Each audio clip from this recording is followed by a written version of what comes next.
Continuando aqui com a correção das questões, vamos para a questão 8, né, que diz o seguinte, né, que um avião sai de uma localidade no sétimo fuso a leste de Greenwich, quer dizer, 7 horas a mais, né, ele sai às 10 horas, vamos colocar aqui os dados, ele sai às 10 horas do dia 20, com destino a Curitiba, no segundo fuso brasileiro, e aqui, terceiro internacional oeste, quer dizer, que é 3 horas a menos que Londres, que Greenwich. A viagem tem duração de 20 horas. Então, pessoal, aqui não é difícil, né? O avião sai às 10, ele levaria, ou vai levar, né, 20 horas. Né? Então, ele chegaria às 30 horas, né? Não existe 30 horas, né? Isso aqui seria 6 horas do dia seguinte. Só que, antes de a gente já definir, nós temos que entender que Curitiba está 3 a menos. O local de saída era 7 a mais. Então há uma diferença 7 com 3, há uma diferença aqui de 10 horas a menos para Curitiba. Então aí fica fácil. 30 menos 20, né? Isso aqui vai dar... Desculpa, né? 30 menos 10 horas, porque são 10 horas de diferença, vai dar 20 horas. Ou seja, a resposta correta, dia 20, ficou no mesmo dia, às 20 horas. Né? É o horário de chegada do avião. Vamos ver a outra questão, puxar aqui. Vamos ver a questão 9, LIPA.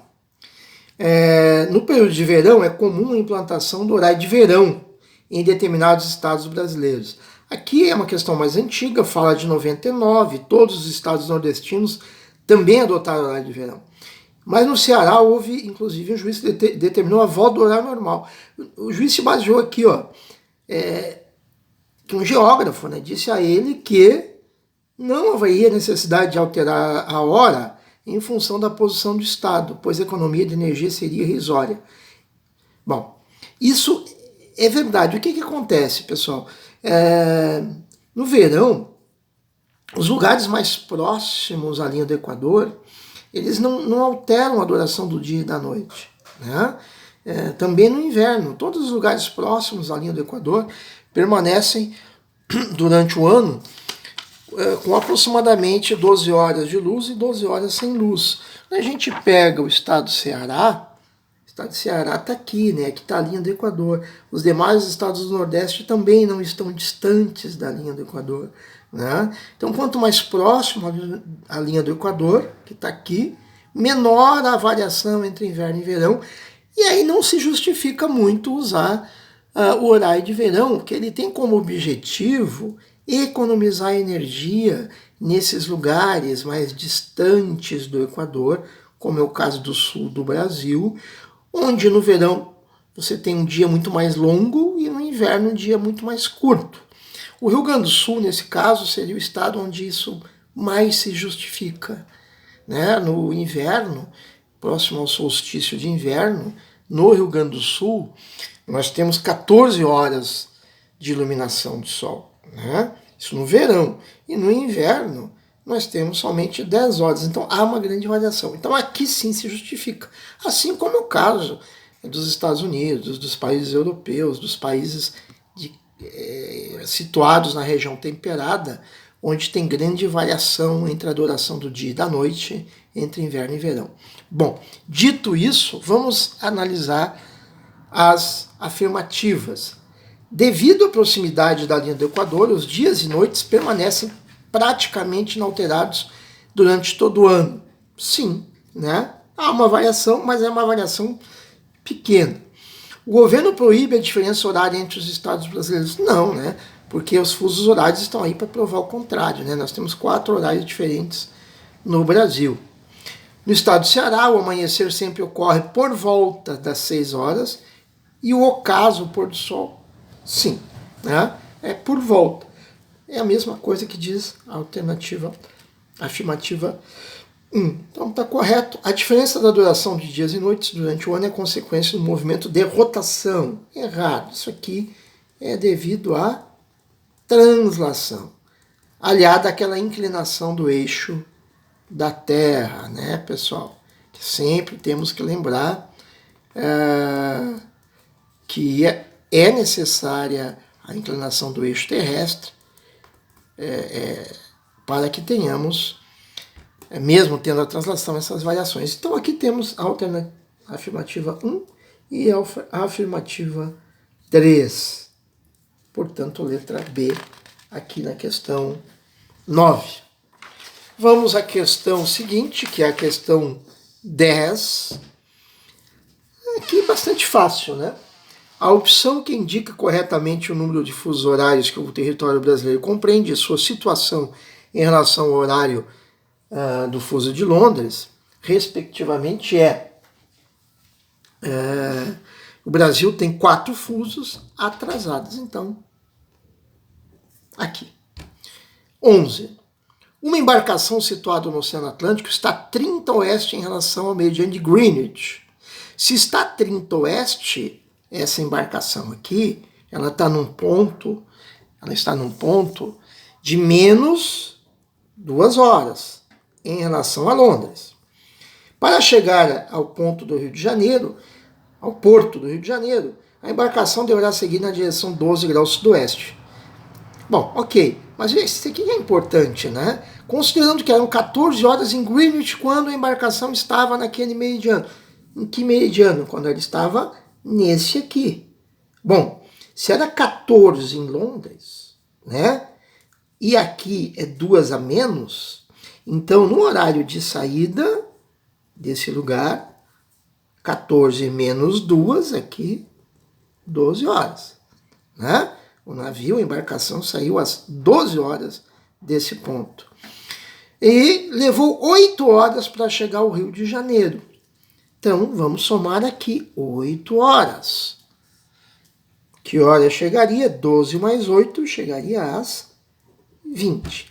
Tem mais uma situação aqui. O Rio de Janeiro, né? O Rio de Janeiro está a menos 3 em relação a Londres. Essa é uma informação importante que você tem que ter, né? É o fuso oficial do Brasil. O fuso oficial do Brasil em relação a Londres é 3 horas, menos 3 horas. Então, e esse aqui é menos 2. Ou seja, o horário do Rio é 1 hora a menos que o deste lugar aqui. Então, se o navio chegaria às 20 por causa das 8 horas de viagem, no Rio é menos 1 hora, né? Que é menos 3, lá é menos 2. Ou seja, chegará às 19 horas no Rio de Janeiro. Aqui, letra C. Ok, pessoal? Vamos a outra questão, que é a questão 12. O nascer do Sol no equinócio ocorre às 6 horas no meridiano 58 oeste. Em que meridianos, nesse momento, será meio-dia e meia-noite, respectivamente? Ora, o que a gente tem que entender aqui? Nos equinócios, no mundo inteiro, o Sol nasce às 6 da manhã e se põe às 18 horas, né? Aquela situação que a gente tem nos equinócios. Mas o que interessa aqui é que 58 graus oeste, né, como diz a questão, são 6 horas.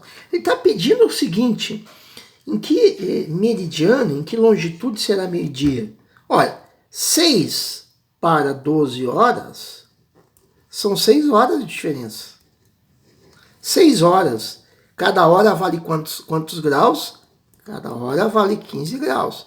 Então nós temos 6 vezes 15, 90 graus. Quer dizer, o lugar onde são 12 horas, né, ou seja, onde ele pede aqui, ó, meio-dia, vai estar 90 graus deste aqui. 90 graus para leste. Por quê? Porque as horas nesse lugar aqui são adiantadas. Então, como é que eu faço isso? O lugar em que é meio-dia tem 90 graus a leste desse. Eu faço aquela continha matemática. Oeste é longitude negativa, menos 58 graus. Eu somo com a diferença que eu achei aqui. Mas como tem horas adiantadas, então é para leste, obviamente eu ponho o sinal positivo. E aí vou ter menos 58 mais 90, me dá mais 32 graus, ou seja, mais 32 graus é 32 graus leste. Então, onde é meio-dia? 32 leste. Então já matamos aqui, né? Porque ele pede respectivamente, tá? Vamos conferir agora onde é meia-noite. Esse termo meia-noite, ele não está bem empregado aqui. Porque a gente pode pensar, é 24 horas, meia-noite. Bom, meia-noite é aquele... tem que ser entendido como 24 horas, começando o dia, tá? E não o fim deste dia, iniciando o dia. Então, aqui nós temos 6 horas e lá nós temos 0 hora, né? Do mesmo dia, está começando o dia, na verdade. Nós temos 6 horas de diferença. 6 horas de diferença desse ponto para aquele são também 90 graus. Mas agora, vamos fazer a continha aqui, ó. Eu tenho menos 58 graus. Eu sei que aqui, vou repetir aqui. Eu sei que aqui são 6 horas, né? E eu sei que o lugar que eu quero achar são 0 horas, né? Que é meia-noite. 6 horas de diferença. Por isso eu tenho que somar os 90 graus, que corresponde a 6 horas de diferença. Só que eu vou colocar o sinal negativo aqui. Por que negativo? Porque 0 horas é anterior a 6. Então, eu terei este ponto mais a oeste desse. Por isso eu coloco o sinal de menos, que representa o hemisfério oeste. Aí eu vou ter menos 148 graus. Ou seja, 148 graus oeste, tá? Então teremos aqui a letra B, ok? Bom, e vamos à última questão. Última questão, uma questão da URGS 2002, uma questão também de... vou puxar aqui um pouquinho. Uma questão também de linha internacional de mudança de data, a LID, né? Então, o que diz aqui? No dia 10 de janeiro, às 8 horas, um navio cargueiro em sua rota cruza a linha internacional da data no sentido oeste. Após ter cruzado a referida linha, que dia e hora são registrados no navio? 10 de janeiro, dia 8, ele cruza no sentido oeste, né? Aqui tem que tomar cuidado. Se ele está viajando no sentido oeste, veja só, eu vou reforçar, esta aqui é a linha internacional da data. Estou reforçando aqui, tá? Ok? Linha internacional da data. Aqui temos o hemisfério leste. Aqui temos o hemisfério oeste. Portanto, ele está viajando no sentido oeste, ele está indo para lá. Ele está indo do leste, que é para cá, do leste, ele está indo para o oeste. E ele cruza a linha. Ao cruzar a linha, ele sai do hemisfério oeste e passa para o hemisfério leste. Então, ao cruzar a linha, ele aumenta um dia, porque aqui é oeste, aqui é leste. Quando você passa para o leste, você aumenta um dia. Então, ele sai do dia 10, obviamente, e passa para o dia 11. E o horário é o mesmo, porque aqui nós temos o mesmo fuso horário. Ok, pessoal? Espero que tenha contribuído para a solução das questões. Até a próxima.